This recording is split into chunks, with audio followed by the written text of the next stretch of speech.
retour dans le Live TV Finance. Merci d'être avec nous. On va faire un petit point tout de suite sur l'ouverture de la bourse de Paris avec Bernard Pradeclos, trader pour compte propre et auteur du livre Stratégie de marché. Bonjour Bernard, comment ouvre le CAC ce matin ?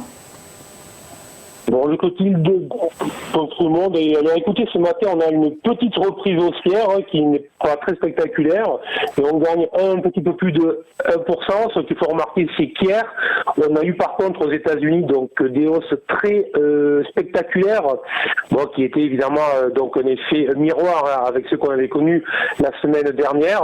Donc, mais on voit bien que vraiment les investisseurs ont l'air pour le moment plutôt préoccupés donc par l'Europe, parce que même s'il y a un rebond, ce rebond est plutôt calme, il est plutôt mou.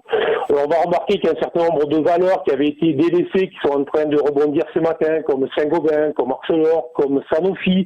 Évidemment, dans Sanofi, ça semble assez logique que ça rebondisse en ce moment. Voilà, donc je dirais, écoutez, pour le moment, on a eu une grosse baisse, une grosse crise de panique sur les marchés. Il semblerait que l'on recherche un nouvel équilibre. Évidemment, on va regarder l'évolution du coronavirus. J'imagine que tous les traders, que tous les investisseurs, que tous les gérants vont avoir l'œil rivé sur le nombre de cas, sur le nombre de, malheureusement, donc de décès que l'on peut avoir en France et en Europe, et en fonction de l'évolution que l'on aura, en fonction de des mesures que le gouvernement va prendre au fur et à mesure de cette évolution-là, je pense que les marchés vont évoluer et évidemment depuis hier c'est quand même très clair, tous les gérants, tout le monde a les yeux rivés sur les banquiers centraux. Bon, tout le monde attend désormais une action.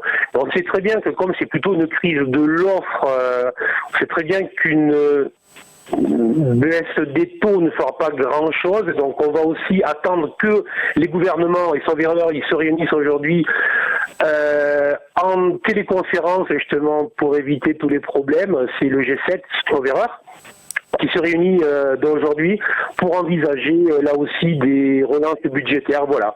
Donc les marchés qui sont à l'écoute, les investisseurs qui recherchent un nouvel équilibre, et tout le monde est vraiment en attente de voir si la situation économique va se dégrader. Alors ça, on sait qu'elle va se dégrader, mais jusqu'où est-ce qu'elle va se dégrader? Et évidemment, le point qui va être le plus important, c'est de savoir s'il va y avoir des entreprises qui vont connaître des problèmes de trésorerie.